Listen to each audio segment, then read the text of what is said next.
Plus vieux, plus heureux. Ça réjouit tout le monde d'entendre ça, mais est-ce la vérité? Eh bien oui.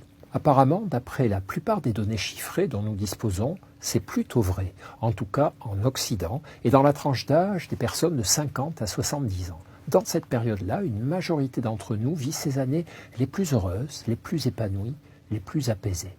Paradoxal tout de même, alors que le corps vieillit, que les rides apparaissent, que les cheveux blanchissent ou s'éclaircissent, qu'on a de plus en plus souvent mal quelque part, comment fait-on pour se sentir tout de même plus heureux à 60 ans qu'à 20 ou 40 ? Peut-être justement à cause de cela, ou plutôt grâce à cela, grâce à toutes ces adversités et ces rappels à l'ordre. À partir de 50 ans, on finit par comprendre que notre vie et notre corps ne seront pas éternels, par comprendre que le bonheur, ce n'est pas pour demain, mais pour aujourd'hui, que c'est maintenant ou jamais.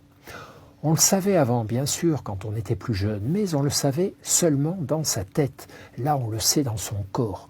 Première limitation physique, première maladie chronique, premiers amis de notre génération qui meurent. Impossible alors de continuer à fermer les yeux et de se croire immortel. On le sent bien que le compte à rebours a commencé. Et à ce moment, on utilise enfin son expérience de la vie. On comprend qu'il faut éviter les souffrances inutiles et se contenter d'affronter celles que le destin nous envoie, sans en rajouter. On comprend qu'il faut savourer tous les bonheurs, même les tout petits, même les imparfaits, même les incomplets, même quand on a mal dormi, même quand il fait gris. La vérité, sincèrement, c'est que vieillir, ce n'est pas une chance. Qui signerait pour prendre tout de suite 10 ans de plus?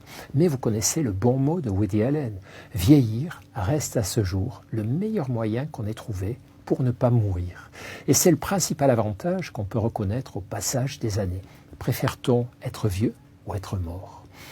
Vieillir, ce n'est pas une chance donc, mais avoir vécu, oui, et continuer de vivre, oui encore. Et ce simple constat nous montre la direction à donner à nos efforts. Inutile de vouloir à tout prix rester jeune. C'est mauvais signe. Vous connaissez le bon mot de Jules Renard dans son journal. La vieillesse, c'est quand on commence à se dire « je ne me suis jamais senti aussi jeune ». Mais souhaiter bien vieillir, oui, cultiver son amour de la vie, oui, aimer la vie, malgré tous les soucis du corps, malgré les deuils, malgré les difficultés, oui. Regardons tout autour de nous, les modèles inspirants de vieillissement heureux. Ne pas se plaindre, ne pas comparer, ne pas glorifier le passé, ne pas donner de conseils non demandés, rire, aller vers les plus jeunes, les écouter sans s'incruster, être gai et léger, se réjouir chaque matin d'être toujours là et se réjouir chaque soir de s'y trouver encore. Voilà le programme, le seul et l'unique pour rendre vraie la maxime « plus vieux, plus heureux ». Allez les amis, au boulot.